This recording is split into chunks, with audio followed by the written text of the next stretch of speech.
What's the biggest change you've noticed in storytelling, for yourselves?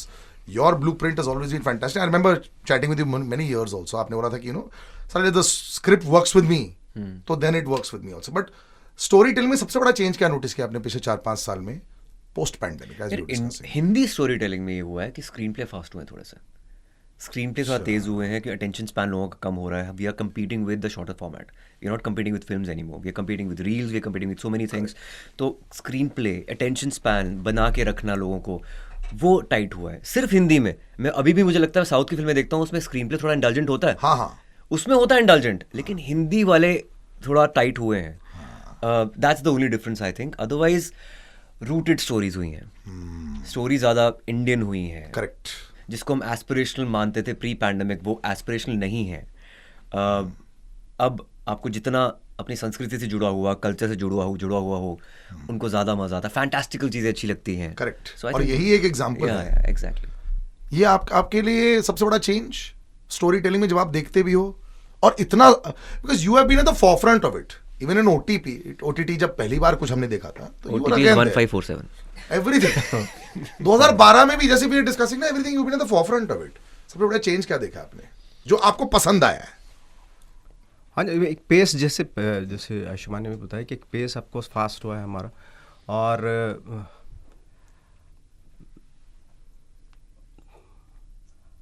I think मुझे ऐसा लगता है कि जैसे हम लोग पेस के साथ साथ जो हमारे एक्टर्स भी हैं वो भी उस ऑफकोर्स जो उसको कम्पीट कर रहे हैं, है ना. बट द थिंग इज के हम लोग ना बहुत ज़्यादा साउथ का बहुत ज़्यादा वो कर लेते हैं, गुणगान कर लेते हैं. वरना मतलब जैसे अभी जो थामा है, फॉर एग्जांपल थामा, लाइक आई थिंक वो किसी भी बड़ी साउथ की फिल्म के क्या बराबर ही है. ऐसा वो ये नहीं है कि वो कम हो गया. बट हमारा क्या एक ऑडियंस का वो चलन हो गया कि नहीं, बिना देखे भी साउथ की पिक्चर को हम ग्रेट बोलने लगते हैं.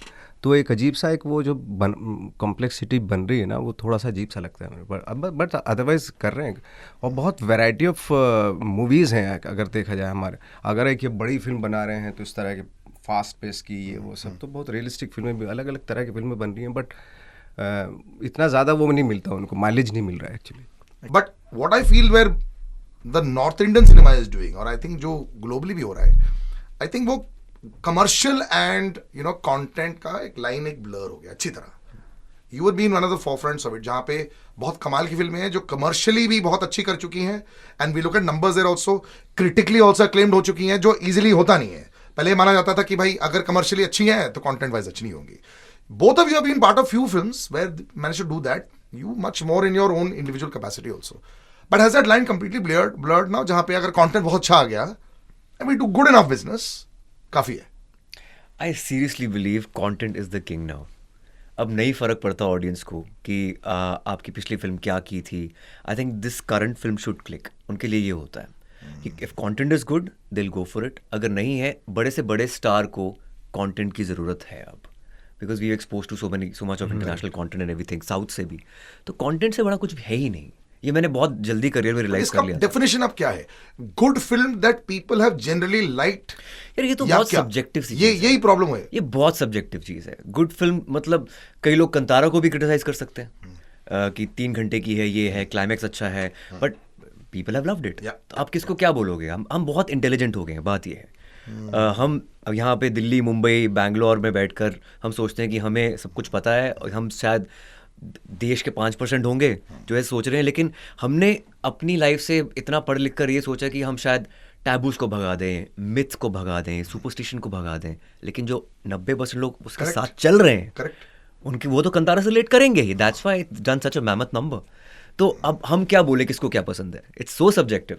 Bye the same time if you are rooted, एक तरह से प्रोग्रेसिव भी हो, किसी भी इमोशन को इवोक करो, इमोशन को अंडरलाइन करो, हाइटेंड इमोशंस, ये जरूरी है. रेडियो